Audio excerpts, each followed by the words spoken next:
اور اسلام یہ نہیں چاہتا ہے کہ کسی کی عزت مجروح ہو، کسی کی پارسائی داغدار ہو، کسی کی آبرو سرے بازار رسوا ہو، کسی کی دولت ناموس خاک آلودہ ہو، لہذا بے پردگی سے روکا جائے، اسی لیے کہ بے پردگی باعث ذلت و حقارت ہے، بے پردگی مخالف عظمت و حرمت ہے، بے پردگی بے حیائی کی سب سے بڑی نشانی ہے، بے پردگی شریعت مصطفیٰ کی کھلی ہوئی توہین ہے، بے پردگی غضب الہی کا داعی ہے، بے پردگی بے دینی کی علامت ہے، بے پردگی فتن و فساد کی جڑ ہے، بے پردگی جہنمی ہونے کی پہچان ہے، بے پردگی خدا اور رسول کی ناراضگی کا سبب ہے۔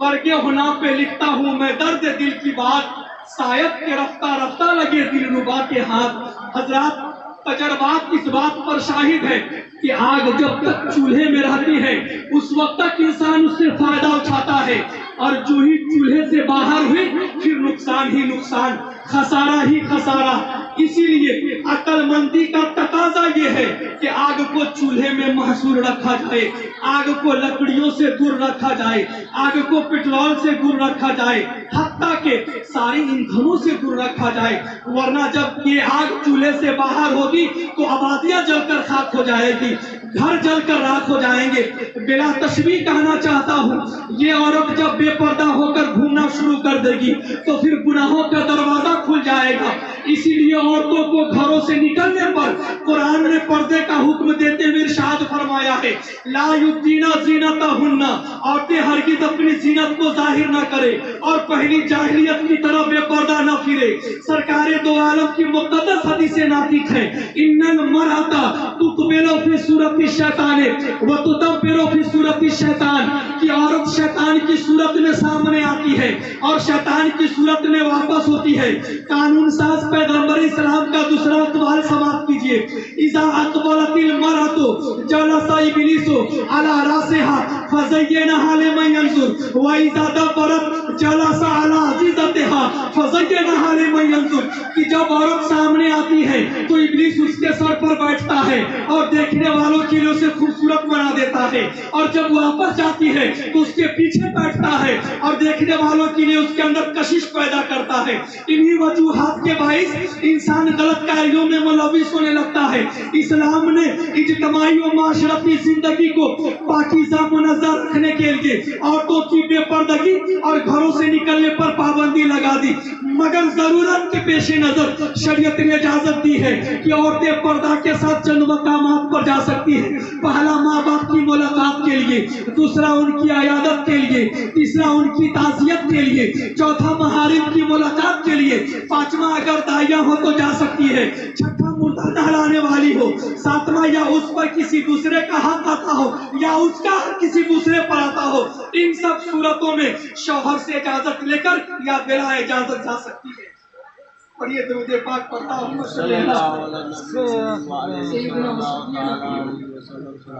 مولانا محمد مالک صلی صلاۃ و سلام علیک یا رسول اللہ۔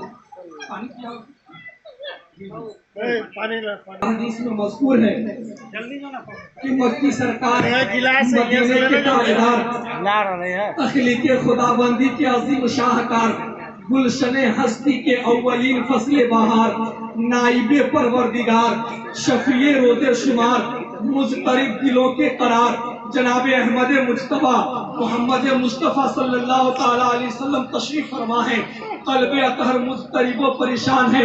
آنکھیں اشک بار ہے۔ حضرت علی تشریف لائے اور آتے ہی عرض کیا، یا رسول اللہ، آپ کی آنکھوں سے اشکوں کا سیلاب کیوں جاری ہے؟ اے روتوں کو ہنسانے والے پیغمبر،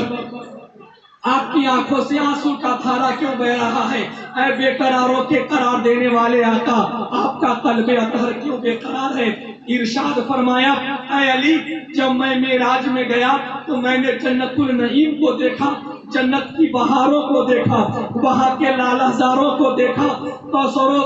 کو چھلکتے ہوئے جام کو دیکھا، جنت کے محلوں پر عاشقوں کے نام کو دیکھا، حور و گلما کے جبینوں پر صبح کی سفیدی ورانائی شام کو دیکھا، محبوبان خدا اور رسول کے مقام کو دیکھا، بڑی خوشی ہوئی،